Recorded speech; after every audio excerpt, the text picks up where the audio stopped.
Hey Mom, you have to, okay, and you can't walk through. Hey Skylanders, it's me, your queen, and for this week's video, my mom has put me to the job of making dinner tonight. Chicken nuggets with steamed broccoli and cauliflower and some guacamole salad. So what you need is, for the guacamole, you need a knife. Okay, walk through.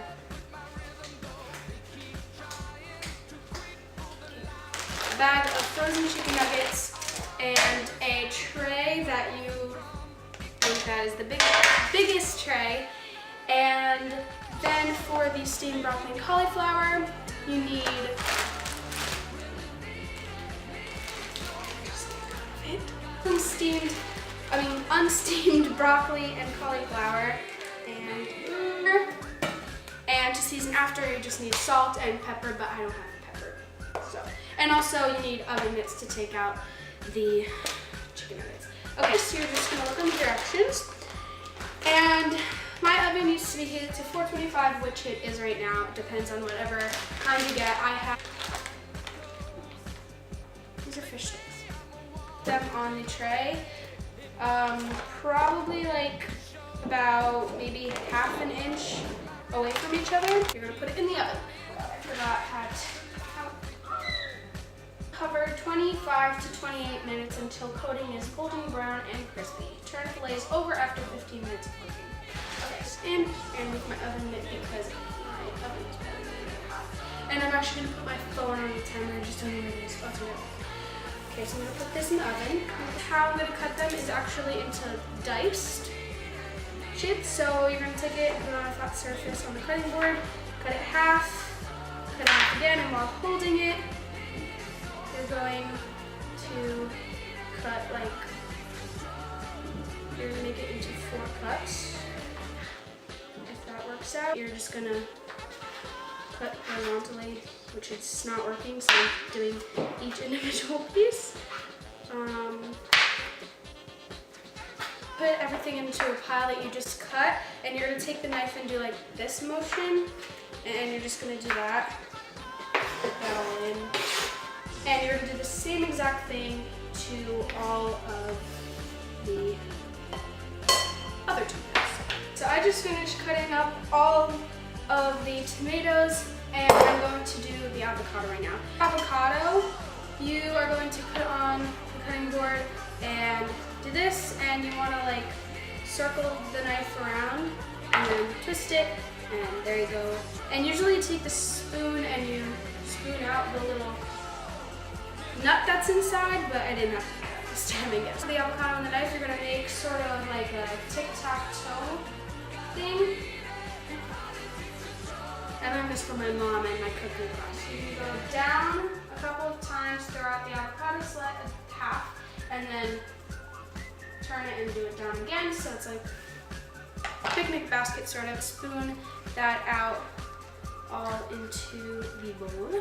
Finished cutting up all of the avocado also, and I just gave it a little mixed up, so it kind of looks disgusting now, but it's gonna taste really, really good, I promise. I cut the onion. So I don't feel like crying right now, and I'm way too lazy to cut this on my own, so I'm using this little contraption, which is called Vidalia Chop Wizard. And no idea where I got this. I had this for a very long time. You're gonna take your onion, cut off the part that is bigger on the end, so the smaller part is the one that goes in the ground. Cut off all of the skin, or the wrapping of it. Only cry when you cut off the part that goes into the actual ground, because that's where the sulfur is. I learned that in cooking class. And that it attracts to the water substance that is closest to it, and that's your eyes. So quickly down that part and bring it to the sink. I don't know if you can see it, but you're just gonna run it under cold water really quick. This, like you did with the tomatoes basically, but since I have this, I'm gonna cut it in half and then into smaller pieces and just put it there, and then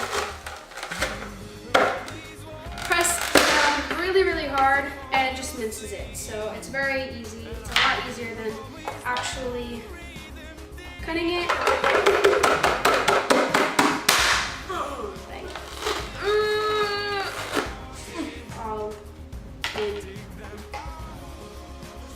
fish sticks are ready to be flipped right now. So I'm gonna do that really quickly. I used the wrong side of the handle. I'm just gonna like try to scrape it off a little bit without breaking it, hopefully. And flip it over. Let me put the timer on again. With the mixture for the guacamole, you're just gonna mix it all until it's all thoroughly mixed. You can put salt and you can even put basil, but I'm not a big fan of basil. Like TJ Maxx and Marshalls or something. You're just gonna take the top off and fill because there's holes in the top pot, it will just go to the bottom pot, and I'm doing the full bag, so I'm going to have to do like the directions say. I'm gonna have to do 16 ounces of water. Okay, I think that's about good, because it's a small pan, so I put it up to there. Attach the top again, and put that on the stove burner. And you can actually, to make the water boil faster, if you need it to go faster, then you can put the top on because the air is locked. Did it boil? Oh, I just fell in her toy. Just gonna put this, when the water is done boiling, you're just gonna put this in the top pot and let it sit, like my directions say to let it sit for about 8 to 10 minutes, and then you can try it, and if it's like tender or not chewy and disgusting, then you can take it out and season it if you would like. So let's wait. The whole bag? Yes. These are done, and my mom took them out, and this is what they're supposed to look like. They're supposed to look brown, and I don't want to touch it because it's really, really hot, but they're brownish, they're tan, and I cannot wait to eat this. Flour are not done yet, and they're just supposed to look ready if you've seen cauliflower and broccoli when they are ready. Even though none of this food is going along in really one culture, I still love all of these foods, and I'm gonna eat them anyway. Anyway, thanks guys so much for watching. Give a like if you like any of these things, and even if you don't, still give a like if you like this video. Subscribe, and bye-bye. Be sure to stay tuned for next week's video. Watch my last week's video, which I was actually joined with my family, and I did the Bean Boozle challenge, and that was really disgusting. And fun though, right, Mom? Yep.